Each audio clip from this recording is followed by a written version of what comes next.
वाक्य किताब से सीखने के लिए परमेश्वर ने मौका दिया, इसलिए मैं परमेश्वर का धन्यवाद देता हूँ।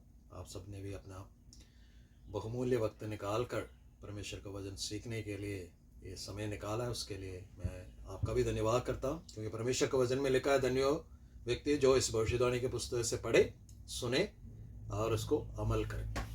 जब हम 1:11 पढ़ेंगे, है ना, तो हमने पढ़ा था कि जो कुछ भी तू देखता है उसे इस पुस्तक में लिखकर 7 कलीसियाओं को भेज दो। क्या क्या देखते हैं? पहला अध्याय में हम देखते हैं प्रभु यीशु मसीह अपना प्रकाशन देते थे तेजो में मसीहा का। दूसरे अध्याय में हम देखते हैं कि और दूसरे और तीसरे अध्याय में हम कलीसिया के विभिन्न प्रकार के कलीसिया, ये विभिन्न परिस्थिति में रहने वाले कलीसिया का प्रकाशन पाते हैं। चौथे अध्याय में परमेश्वर का सिंहासन का प्रकाशन पाते हैं। 5वें अध्याय में हम मुहरबंद पुस्तक का प्रकाशन पाते हैं और 6 से लेकर 18 तक क्लेश और महाक्लेश का प्रकाशन हम पाते हैं। 19 अध्याय में स्वर्गीय आराधना का प्रकाशन पाते हैं। 20 अध्याय में श्वेत सिंहासन का प्रकाशन पाते हैं। 21 अध्याय में नया यरूशलेम, नया, है ना, नए यरूशलेम का प्रकाशन पाते हैं और 22 अध्याय में नए पृथ्वी का प्रकाशन हम पाते हैं। सो हम अब जो है, आज हमने जो वचन पढ़ा 3 का 1 से लेकर 6 तक हमारा जो अध्ययन का अनुच्छेद यही है। वहां पर सरदीस के कलीसिया के दूध को लिख। सरदीस का कलीसिया एक मरी हुई कलीसिया। मैंने पहले भी कहा था कि हर एक कलीसिया उस वक्त एशिया माइनर में, आज के तुर्किस्तान में उपस्थित, और हर एक कलीसिया एक भविष्यतात्मक बुक होने के कारण, पुस्तक होने के कारण ऐतिहासिक भविष्यतात्मक ऐतिहासिक पृष्ठभूमि भी हर एक कलीसिया रखती है। सो ये सरदीस के कलीसिया जो है भविष्यतात्मक ऐतिहासिक समय काल उसका जो है 1517 ईस्वी से लेकर 1750 ईस्वी तक का समय काल को बताते हैं, जहां पर 1750 में जाकर संसार के विभिन्न कोने में कलीसिया के भीतर एक बेदारी आते हैं। और ये कलीसिया का शुरुआत मार्टिन लूथर के 95 थीसिस से शुरू होता है। यह है भविष्यतात्मक इसका पृष्ठभूमि। सो जब हम देखते हैं कि ये कलीसिया जो उस समय तुर्किस्तान के उपस्थित थी और साथ ही साथ आने वाले भविष्यतात्मक समयकाल को भी दर्शाती है। बाइबल के समय काल के अनुसार बाइबल को हम 10 भागों में बांट सकते हैं। हम इस हमारा समझ के लिए इसे युग या समय काल भी कह सकते हैं। लेकिन एक बात याद रखना, मैं जो आगे कहने जा रहा हूं इसका कोई समय सीमा नहीं है। जैसे कि युग कहेंगे कि कई लोग सोचते हैं 1000 साल 10,000 साल का समय, नहीं, ऐसा कोई समय सीमा नहीं है। घटनाक्रम के अनुसार हम कलीसिया के इतिहास को या मानवीय इतिहास को हम 10 भागों में बांट सकते हैं। तो सबसे पहला आता है निष्पाप या निर्दोष युग। जब हम बाइबल पढ़ते हैं, पहला अध्याय एक केवल तो उत्पत्ति किताब, पहला अध्याय उसके पहले आयत से लेकर 3 अध्याय उसका 7वीं आयत तक, जब तक मनुष्य पाप नहीं करता है, आदम और हव्वा पाप नहीं करता है, परमेश्वर पुकार कर नहीं पूछते कि हे आदम तू कहां है, वहां तक का जो समय है उसे निष्पाप या निर्दोष युग कहा जाता है। उसके बाद आता है विवेक या अंधकरण का युग, जिसका कहते हैं टाइम ऑफ कॉन्शियस। उत्पत्ति 3 का 8 से लेकर 8 के 22 तक जब हम पढ़ते हैं, वहां पर लोग विवेक से काम लेने के बजाय और भी पाप में डूबते जाते हैं। फिर आते हैं मानव संविधान का समय, जहां पर लोग पाप करते हैं, जहां पर परमेश्वर कहते हैं मेरी आत्मा मनुष्य के साथ सदा वाद विवाद करता नहीं रहेगा, जल प्रलय भेजते सारे लोगों को, मानव जाति को, पशु पक्षियों को, ना पशुओं को क्या करते हैं, परमेश्वर मार देते हैं। लेकिन एक थोड़े ही लोगों को परमेश्वर बचाते हैं, जिसके ऊपर परमेश्वर का अनुग्रह पड़ते हैं। और परमेश्वर ने देखा कि खरा मनुष्य है ना, नूह और उसका परिवार बच जाते हैं, जिसके द्वारा अगला भूमि के अंदर अगला पीढ़ियों का, मानव का जो संचालन आगे हो जाता है, उसको कहते हैं कि मानव संविधान का समय जो है उत्पत्ति 9 के 1 से लेकर 11 का 32 तक का समय।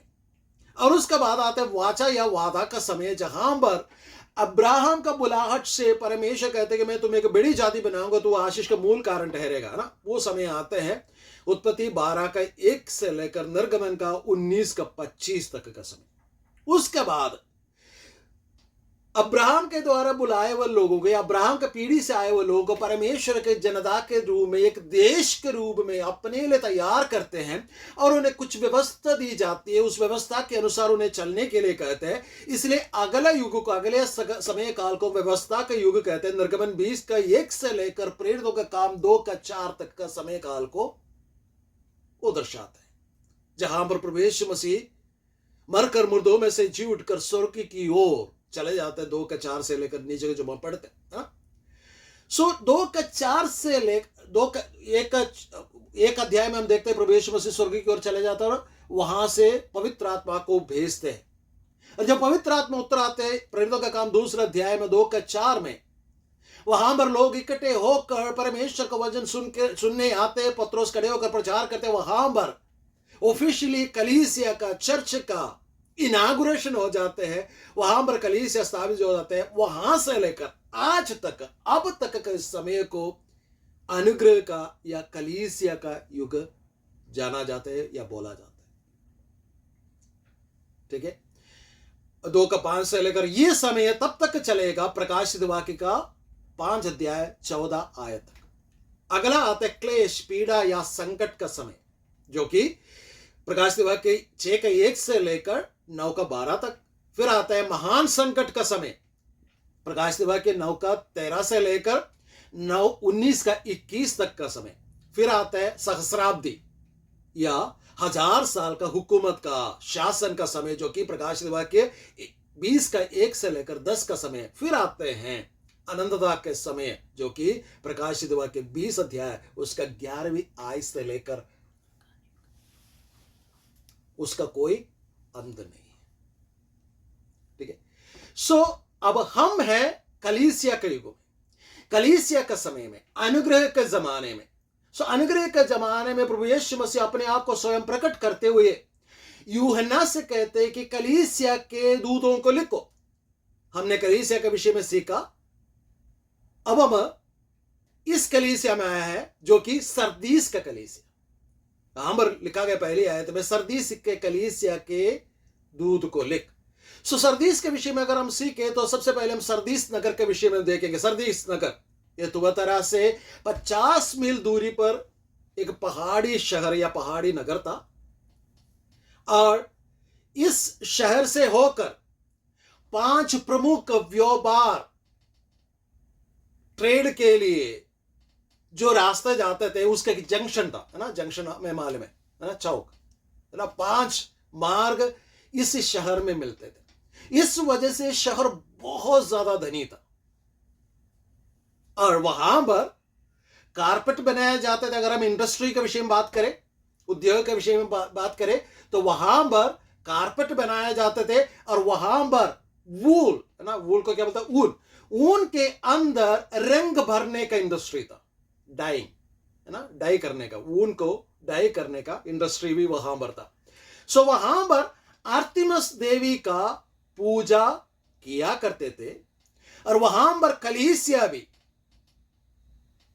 मरी हुई कलीसिया इसलिए कहा गया इस सरदीस के कलीसिया, क्योंकि सरदीस के कलीसिया के जो समय काल था ऐसे स्थिति में था कि न भविष्यतात्मा ऐतिहासिक कि वो समझौता कर तमाम अन्य जातीय बातों को कलीसिया के भीतर लेके आए थे। इसीलिए इस कलीसिया के प्रति कोई भी, है ना, सताव, कोई भी क्या बोलते हैं कि उपद्रव के विषय में कहीं पर भी किसी भी ऐतिहासिक किताबों में, बाइबल के अलावा बाकी किताबें अगर हम पढ़ कर देखें, कोई भी जिक्र नहीं है। क्योंकि कलीसिया आर्तिमस देवी के उस मंदिर के साथ में या पास में रहते रहते उनके साथ समझौता करना सीख लिया था। जब पुरावस्तु क्या होता है, जो उसके बातों का आर्कियोलॉजिस्ट जब उस बातों को खोजबीन करके उस जगह को खोद खाद के जब देखा, तब देखा गया कि पुराना आर्तिमस देवी का एक मंदिर पाया गया। उसके साथ साथ में एक चर्च के इमारत को भी वहां पर उसका विशेष भी मिला है। और वो जगह जो था बहु ईश्वरों पर विश्वास करने वाली एक शहर थी। यह एक बड़ी और प्रसिद्ध कब्रिस्तान, आज भी वो कब्रिस्तान बहुत ही जाना माना है। और वहां पर लोग जाकर मरे हुए लोगों से, ये दावा किया जाते थे कि वो मरे हुए लोगों के आत्माओं से बात कर सकते करके। सो विश्व भर से लोग आते थे उस ग्रेवयार्ड में, उस कब्रिस्तान में, और लोगों से, मरे हुए लोगों की आत्माओं से बात किया करते थे। लेकिन ईस्वी 716 में अरबियों ने, अरब देश के लोगों ने इस पर आक्रमण किया, और ये उसके बाद ये नगर, ये शहर जो है नाश होने लगा। और 1817 ईस्वी में बड़ी भूकंप आई, जिसका वजह से ये पूरी तरह तबाह हो गई, और बाद में अपने पुरानी महिमा में कभी भी ये शहर वापस नहीं आया। आज वर्तमान में तुर्किस्तान में सार्ट नामक एक छोटा सा शहर है, जहां पर 5300 लोग रहते हैं। वो सर्दीस जो है सार्ट नाम से तुर्किस्तान में आज हम इस जगह को पाया जाता है। अगर हम बाइबल के अंदर जाने से पहले इस सर्दीस के कलीसिया के भविष्यदात्मा के चित्र को देखें, तो वह तिरिया का कलीसिया के समय काल मार्टिन लूथर के प्रचलित 95 उल्लेख के साथ खत्म हो जाता है, और सर्दीस के कलीसिया का आरंभ वहां से होता है, जहां पर मार्टिन लूथर जो था एक पादरी था, रोमन कैथोलिक चर्च का। उन्होंने जब डॉक्टरेट लिया, पढ़ाई किया, बाइबल जब पढ़ा, आपको याद होगा मैंने पिछला बार बोला था कि बाइबल पढ़ना मना किया गया था सन 1229 में। तब जब इन्होंने बाइबल पढ़ा, इन्होंने डॉक्टरेट लिया मार्टिन लूथर ने थियोलॉजी में, तब उन्होंने रोमियो का पत्री पहले अध्याय के उस वचन को पढ़ा जहां पर लिखा है कि मेरा धर्मी जन विश्वास से जिएगा। सो रोमी कैथोलिक कलीसिया के अंदर के तमाम चीजों को उन्होंने बोला कि एक विश्वासी को विश्वास से जीना चाहिए, ना कि कर्म के कारण। अगर पाप करेगा तो है ना, कर्म करो। अगर पाप के प्रायश्चित के लिए या पाप से पुण्य प्राप्त करना था पैसा दो। ये सारी बातें बिल्कुल गलत है करके उन्होंने साबित किया, और 95 लेख लिखकर उस कलीसिया के All Saints Church in Wittenberg के उस ऑल सेंट्स चर्च के दीवारों पर, उसके दरवाजे पर उन्होंने वो लेख लिखकर चिपका दिया जर्मन भाषा में। तो आम विश्वासी लोग इसको पढ़ने लगे, और ये बहुत बड़ा हलचल रोमी कलीसिया के अंदर लाया, है ना, रोमी कैथोलिक कलीसिया के अंदर। और पोप लियो 10वीं ने, उस समय का पोप जो था लियो 10वीं था, उन्होंने कहा कि मार्टिन लूथर को ये सारे काम बंद करो भाई, इन तमाम लेख को उतार कर फाड़ के फेंको। लेकिन मार्टिन लूथर ने इस बात को नहीं माना। तो इस पोप के चहेता रोमी सम्राट, है ना, सम्राट उस समय में अगर सम्राट बनना है तो रोमी कलीसिया के मदद के बिना कोई भी सम्राट नहीं बन सकता था। आज भी रोमी कैथोलिक पोप का बहुत बड़ा क्या होता है दबदबा है, इस बात का याद रखना दुनिया में। सो उस समय भी वैसा था, इसलिए अपने पोप को क्या होता है खुश करने के लिए उस समय का रोमी सम्राट जो था चार्ल्स 5वां, उन्होंने क्या कहा, उन्होंने एक घोषणा पत्र निकाला और कहा है कि मार्टिन लूथर को हमें कीड़ा के लिए दे देना चाहिए, अर्थात उसे मार देना चाहिए। और ये घोषणा किया कि अगर कोई मार्टिन लूथर को जान से मारता है उसे कोई सजा नहीं होगा, बल्कि उसे पुरस्कार दिया जाएगा। लेकिन चार्ल्स 5 का बेटा जो था प्रिंस फेडरिक, ये मार्टिन लूथर का उस संदेश से, उस उपदेश से बहुत ज्यादा प्रेरित हो गया, और उसने प्रिंस फेडरिक ने क्या किया कि मार्टिन लूथर को चिपका के रखा, उसे किसी का हाथ पढ़ने नहीं दिया, और उसके शरण छाया में रहकर मार्टिन लूथर ने क्या किया कि लतीनी भाषा से जर्मन भाषा में बाइबल का अनुवाद किया और पूरे बाइबल को अनुवाद करने के लिए उन्हें 10 साल का पूरा समय लगा। और जब अनुवाद है बाइबल के, ये कदम जो है, इन्होंने जब बाइबल जर्मन भाषा में अनुवाद किया, आम लोग के पास ये बाइबल पहुंचाया, आम विश्वासियों के पास, क्योंकि 1229 में मना कर दिया था बाइबल नहीं पढ़ना चाहिए। जब लोग बाइबल पढ़ने लगे, लोगों का आंखें खुलने लगे, कलीसिया का भीतर एक बेदारी आने लगा। लोग कलीसिया, रोमी कलीसिया के अंदर जो होने वाली बात है ये गलत है समझकर बाइबल के अनुसार जीवन बिताना शुरू कर दिया। इस बात को चलते चलते 1750 ईस्वी में संसार के विभिन्न कोने में विभिन्न प्रकार के बेदारी आने लगे। बहुत सारे लोग अपने बुरे कामों को छोड़कर, लिटर्जी को छोड़कर बाइबल के अनुसार जीवन जीना, बाइबल के अनुसार प्रभु की आराधना करना उन्होंने शुरू कर दिया। और मार्टिन लूथर ने बहुत सारे किताबें लिखी, बहुत सारे मसीह के आराधना के लिए बहुत सारे गीतें लिखी। और ये कदम जो है, अंग्रेजी भाषा में बाइबल के अनुवाद करने के लिए लोगों को प्रेरित किया। सबसे पहले अंग्रेजी अनुवाद जो बाइबल इसके द्वारा जो निकल के आया है, इस कदम के द्वारा निकल के आया, वो टिंडेल बाइबल जो है हमें मालूम है। उसका साथ साथ 1750 से लेकर कई शिक्षण संस्था शुरू हुआ, बाइबल का सही शिक्षा का प्रचार होने लगा और कई ऑर्गेनाइजेशन आरंभ हुआ। ये है ऐतिहासिक भविष्यात्मक जो है समय काल, जो हमारे लिए तो बीत चुका है, ये इतिहास बन गया।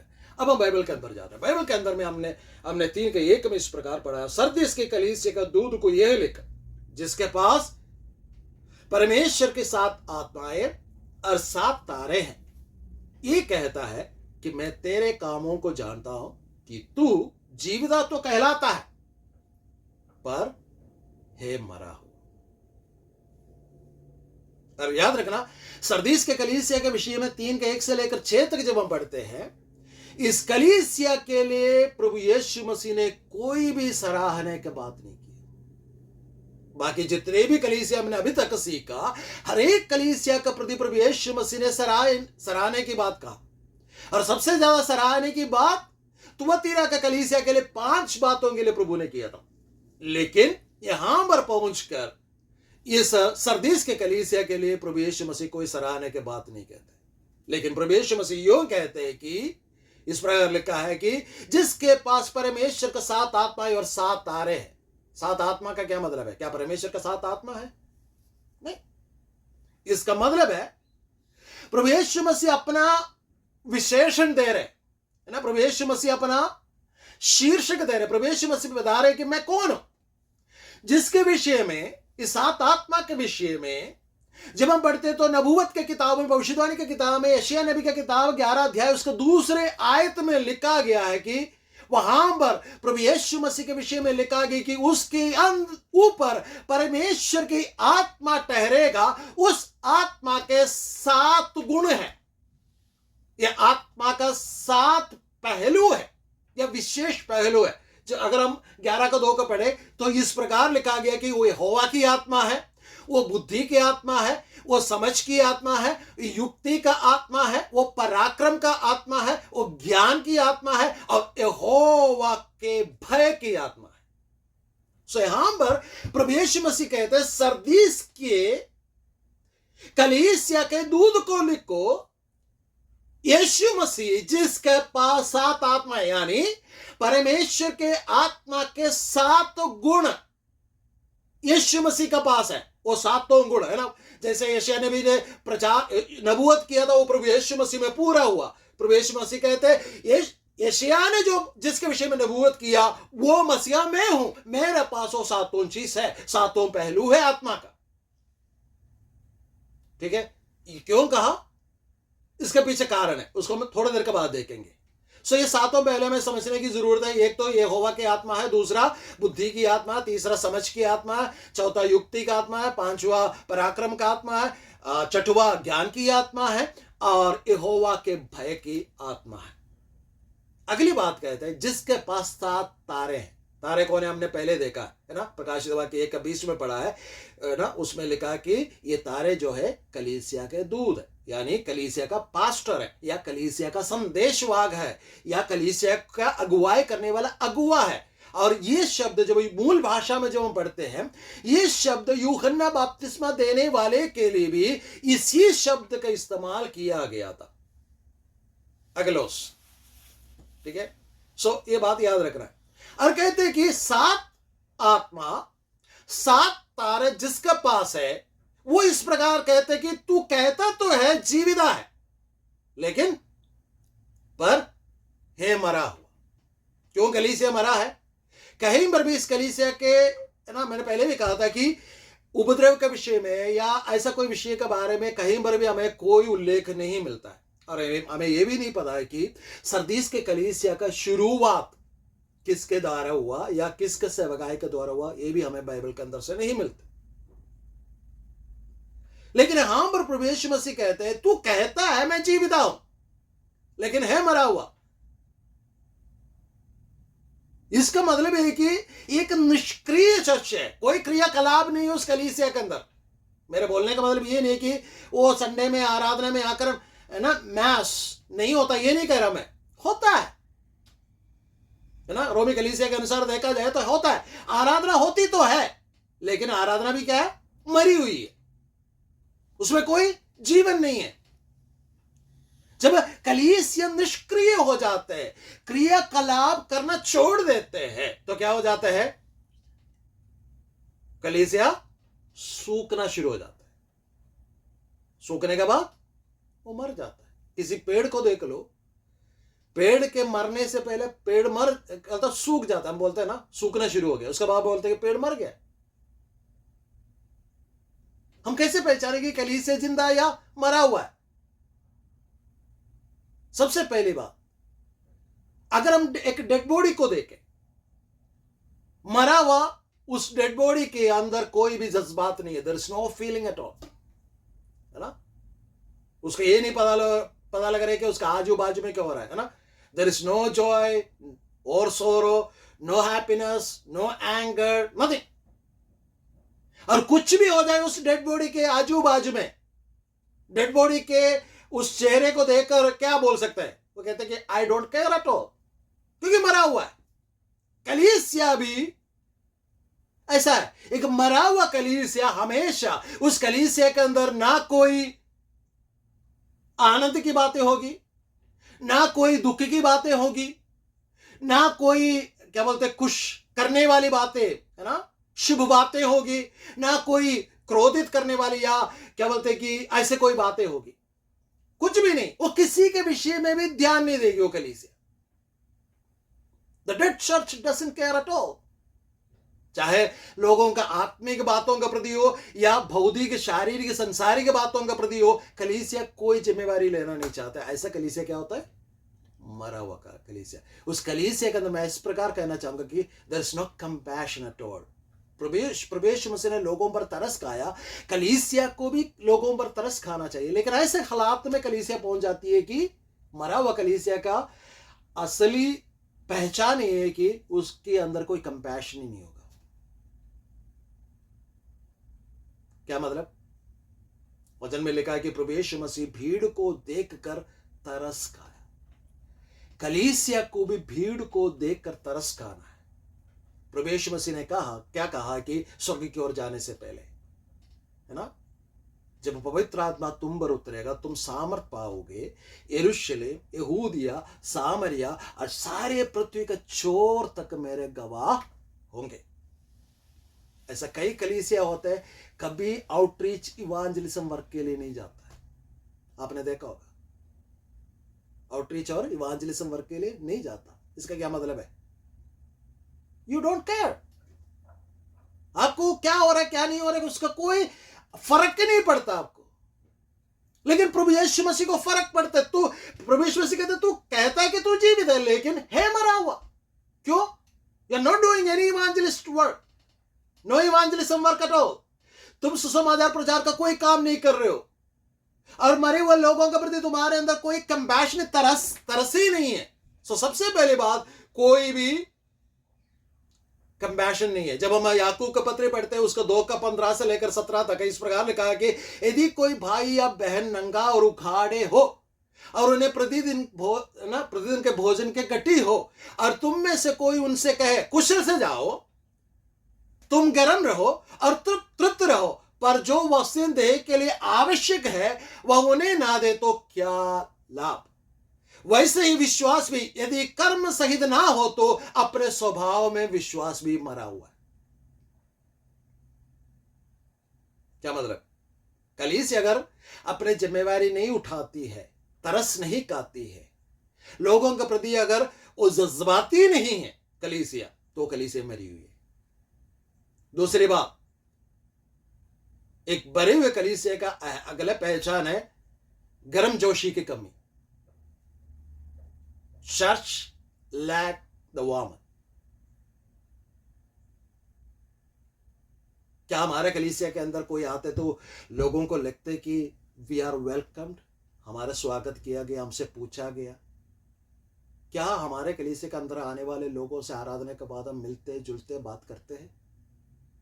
क्या सप्ताह के 7 दिनों में कभी हम फोन करके अगर कोई कहता है कि प्रार्थना विषय देते हैं मैं बीमार हूं, क्या हमने कभी समय निकाला उन्हें दोबारा फोन करके पूछने के लिए उनका तबीयत कैसा है?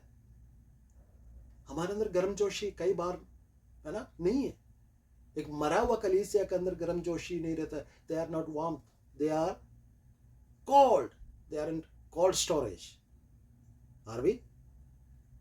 अगली बात है ना, जो एक डेड कलीसिया है, जो मरा हुआ कलीसिया है, उसका क्या है? There is no movement at all, है ना, कोई चहल पहल नहीं है। नाम के लिए कलीसिया है या कलीसिया कोई चहल पहल है नहीं है। सो प्रभु यीशु मसीह क्या कहते हैं? तुम मरा हुआ है, लेकिन क्या करना? जागृत रह और उन वस्तुओं को जो बाकी रह गई है और जो मिटने की थी उन्हें दृढ़ कर। मूल भाषा में हां बढ़, परमेश्वर कहता है जागृत रह और उन वस्तुओं की जो बाकी रह गई है और जो मिटने को है उन्हें दृढ़ कर। मूल भाषा में गिनमाई शब्द का इस्तेमाल किया गया, अर्थात बनना, टू पिकअप, जीवित बनो। परमेश्वर कहता है जागृत रहने का मतलब है जीवित रहो। एफिसियों के पत्री में पौलुस भी इस प्रकार कहता है, इसलिए है सोने वालों, किनके बीच में से उठना है? किसके बीच में से जगना है? मरे हुओं में से, मुर्दों में से, मरे हुए लोगों के बीच में से जाग जाओ। पौलुस भी इस प्रकार को लिखते हैं। सो यहां पर जो शब्द मूल भाषा में इस्तेमाल किया गया उसके मतलब है कि बनना। क्या बनना? या कैसे हम जागृत हो सकते हैं, कैसे हम जीवन प्राप्त कर सकते हैं हमारा नाम के अनुसार। जब तीमुथियुस का पत्र 3 अध्याय उसका 5वीं आयत को पढ़ते, दूसरा तीमुथियुस का पत्र, उसमें लिखा है कि अंतिम समय में ऐसे लोग आएंगे, भक्ति का वेश धारण तो कर लेंगे लेकिन उसका शक्ति को तजने वाले लोग होंगे, त्यागने वाले लोग होंगे, नकारने वाले लोग होंगे। सो अगर हमें जागृत होना है तो हमें क्या करना है? मिला हुआ भक्ति में बने रहना, उस सामर्थ्य में बने रहना। मिला हुआ, जब हम प्रभु यीशु मसीह को उद्धारकर्ता के रूप में ग्रहण किया, हमारे अंदर प्रभु यीशु मसीह वास करने लगे। हमारे उद्धारकर्ता के रूप में हमें उसी भक्ति में, उसी भय में, उस सामर्थ्य में बने रहना। दूसरी बात, कैसे हम जीवित हो सकते हैं, कैसे हम बन सकते हैं, हम जीवित बन सकते हैं? प्रभु यीशु मसीह ने कहा जागृत है ना। कैसे हो सकता है? हमेशा याद रखे कि हम कौन है ना। पहला शमूएल का किताब हम पढ़ते हैं, उसका 15 अध्याय उसका 22 आयत में शमूएल आकर शाऊल को डांटता है और इस प्रकार कहते हैं, क्या यहोवा होमबलियों और मेलबलियों से उतना प्रसन्न होता है जितना कि अपनी बात के माने जाने से प्रसन्न होता है। और कहते हैं सुन, मानना तो बलि चढ़ाने से और कान लगाना मेढ़ों के चर्बी से उत्तम है। और पौलुस इस प्रकार कहते हैं, ऐसे का आत्मा ना, इफिसी का पत्र 2 अध्याय में लिखा है, ऐसा आत्मा काम करती है जो आज्ञा ना मानने वाला आत्मा। कलीसिया के अंदर लोग आज्ञा नहीं मानते, वो मरे हुए बातों को दिखाते हैं। यदि हम जीवित होना है तो हमें क्या करना पड़ा है? एक तो मिला हुआ भक्ति और शक्ति में सामर्थ्य में बने रहना। दूसरी बात, हमें हमेशा याद रखना है कि हम कौन है? हम परमेश्वर का संतान है। यदि परमेश्वर का संतान है तो परमेश्वर के बातों पर कान लगाकर उसे मानना है। क्या हम बातों को, परमेश्वर की बातों को सुनते हैं या मानते हैं? तीसरी बात, हम कैसे जागृत हो सकते हैं? जब हम दूसरा राजा की किताब 7 अध्याय उसका 3 से लेकर 9 तक जब हम पढ़ेंगे, वहां पर कुछ कोड़ियों के विषय में लिखा गया है। यरूशलेम के अंदर खाना नहीं हुआ तो निकलकर जहां पर शत्रु ने छावनी डाला था वहां पर चले जाते हैं। वहां पर परमेश्वर का स्वर्गदूत उनके अंदर, उस शत्रु के अंदर एक भय उत्पन्न कर देते। वो वहां से दौड़कर चले जाते उस छावनी को छोड़कर। सो ये कोढ़ी लोग वहां पर पहुंचते तो क्या देखते हैं? वहां पर बहुत सारा खाना है। उस समय यरूशलेम के अंदर कोई खाना नहीं है, सब भूखा है, बचने का कोई उम्मीद नहीं है, कुछ भी मिल नहीं रहे। स्त्रियां अपने बच्चों को मारकर खाने के विषय में बातें कर रहे हैं। ऐसा हालात में कोढ़ी लोग खाना पाते हैं। और वचन में इस प्रकार लिखा है, उन्होंने कुछ खाना निकाला और अपनी लिए गुफा में ले जाकर छिपा कर रखा। और उसके बाद उनमें से एक बोलने लगा कि अरे ये खाना है तो अपने लोगों को हमें बताना चाहिए, अगर नहीं बताया तो हमारे ऊपर दंड की बात है। वो जाकर पहरुओं को ले आते हैं और वे इस्राएल में, यरूशलेम में खाने की कमी को पूरा कर देते हैं। मेरा बोलने का मतलब, हमारे संदेश को, महत्व को समझे और फैलाए, जिसके द्वारा हम जीवित हो सकते हैं। हमें भी परमेश्वर ने संदेश दिया, खाना दिया। क्या है? प्रभु यीशु मसीह पर विश्वास करने से क्या होता है? उद्धार मिलता है, स्वर्ग राज्य का वारिस होता है ना। महान आदेश हमें दिया गया। प्रभु ने कहा कि मैं, है ना, जब हम यूहन्ना 4 अध्याय पढ़ते हैं वहां पर प्रभु यीशु मसीह इस प्रकार कहते हैं, मेरे भेजने वाले की इच्छा को पूरी करना मेरा भोजन है। मेरे और आपका भोजन क्या है? हमें भेजे हुए, हमें बुलाए हुए प्रभु यीशु मसीह के उस महान आदेश को पूरा करना है। जागृत रहने के लिए ये 3 कदम है।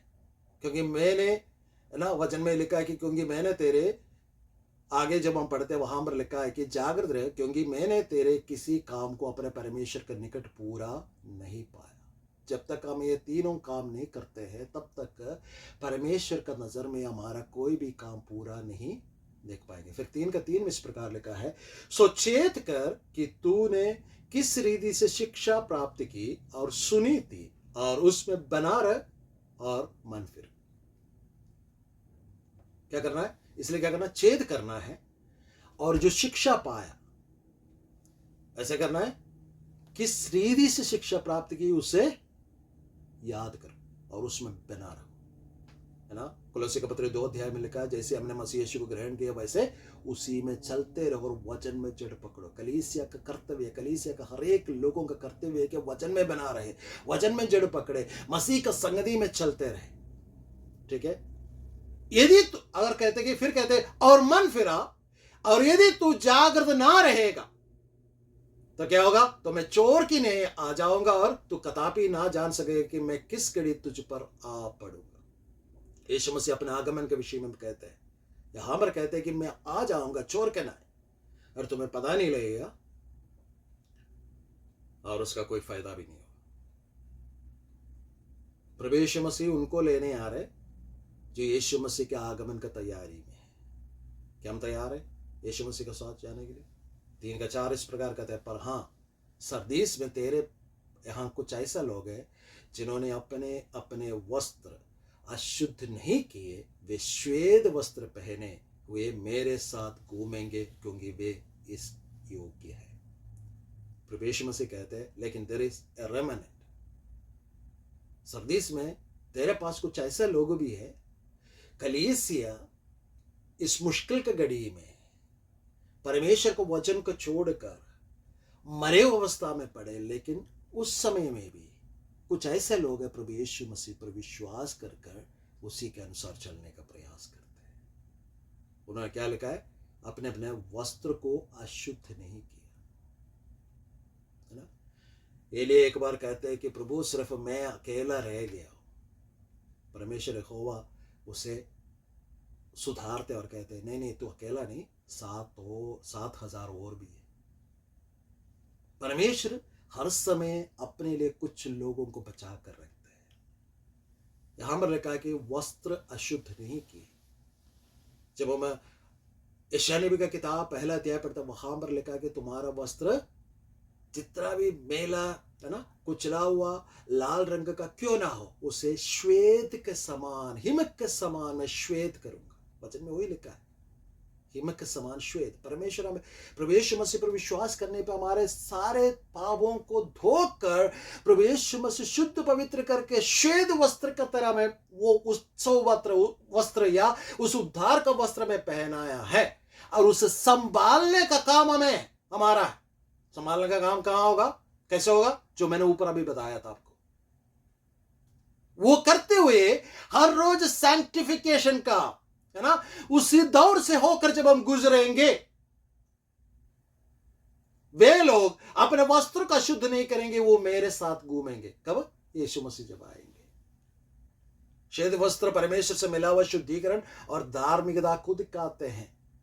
और वे लोग सिर्फ प्रभु के साथ रहेंगे, प्रभु के साथ घूमेंगे। सिर्फ वही लोग उसके योग्य होंगे। याद रखना, हम अकेला नहीं, जैसे एलिया ने कहा। फिर 3:5 में लिखा है कि जो जय पाए उसे इसी प्रकार श्वेत वस्त्र पहनाया जाएगा और मैं उसका नाम जीवन की पुस्तक में से किसी रीति से ना काटूंगा, पर उसका नाम अपने पिता और उसके स्वर्गदूतों के सामने मान लूंगा। जो जय पाए ना, अभी प्रतिफल के विषय में कह रहे। सो इसी हालात में रहने वाले कलीसिया के लोगों से कह रहे कि जय पाना, जो जय पाएगा, जो वचन में अड़े रहेगा, जो प्रभु यीशु मसीह का महान आदेश को पूरा करेगा, उसके विषय में कहते हैं कि जो जय पाएगा, सबसे पहली बात क्या मिलेगा, वो श्वेत वस्त्र में पहनाऊंगा वहां पर, वो मेरे साथ घूमते रहेंगे। यीशु मसीह का साथ, है ना, यीशु मसीह का प्राइवेट सेक्रेटरी बनकर हम लोग घूमेंगे। या यीशु मसीह का दुल्हन होने का कारण, दुल्हा यीशु के साथ जहां कहीं दुल्हा जाते हैं उसका साथ हम भी जाएंगे। कौन? सारे लोग नहीं, जो जय पाए। दूसरी बात के लिखा है कि और मैं उसका नाम जीवन के पुस्तक में से किसी रीति से ना काटूंगा। हाँ जी,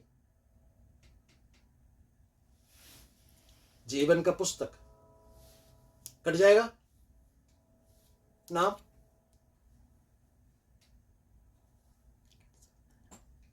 उसमें जाने से पहले मैं कहना चाहूंगा 7 नंबर है ना, 7 बहुत सारी बातें प्रकाशित वाक्य की किताब के अंदर लिखा है।